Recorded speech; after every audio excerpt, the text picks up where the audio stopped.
സംസ്ഥാനത്തെ IAS ഉദ്യോഗസ്ഥരുടെ സ്ഥലംമാറ്റവുമായി ബന്ധപ്പെട്ട നടപടികളിൽ സെൻട്രൽ അഡ്മിനിസ്ട്രേറ്റീവ് ട്രിബ്യൂണലിൻ്റെ ഇടപെടൽ സർക്കാരിന് വലിയ തിരിച്ചടിയായി.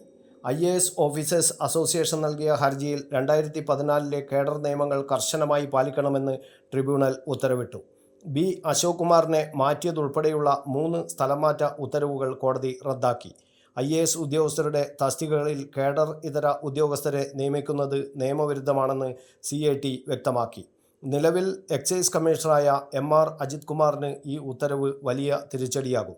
എക്സൈസ് കമ്മീഷണർ സ്ഥാനം IAS കേഡർ തസ്തികയാണെന്നും അവിടെ IAS ഉദ്യോഗസ്ഥരെ മാത്രമേ നിയമിക്കാവൂ എന്നും ട്രിബ്യൂണൽ നിരീക്ഷിച്ചു.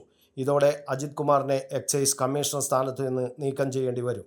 കില IMG ഡയറക്ടർ സ്ഥാനങ്ങളും IAS കേഡർ തസ്തികകളാണെന്നും CAT ഉത്തരവിൽ വ്യക്തമാക്കിയിട്ടുണ്ട്. IAS ഉദ്യോഗസ്ഥരുടെ സേവന വ്യവസ്ഥകളിലും സ്ഥലംമാറ്റങ്ങളിലും രാഷ്ട്രീയ താൽപ്പര്യങ്ങൾ കടന്നുകൂടുന്നത് തടയുന്നതാണ് ഈ ഉത്തരവെന്നാണ് CAT വ്യക്തമാക്കുന്നത്.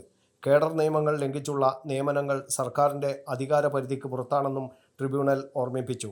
വിധി നടപ്പിലാക്കുന്നതോടെ സംസ്ഥാനത്തെ പ്രധാന തസ്തികകളിൽ വലിയ അഴിച്ചുപണിക്ക് സാധ്യതയുണ്ട്. IAS ഉദ്യോഗസ്ഥരുടെ അവകാശങ്ങൾ സംരക്ഷിക്കപ്പെടുമെന്ന് വ്യക്തമാക്കുന്ന ഈ വിധി ഭരണതലത്തിൽ വലിയ ചർച്ചകൾക്കാണ് വഴി തുറന്നിരിക്കുന്നത്. News bureau, Kannur media.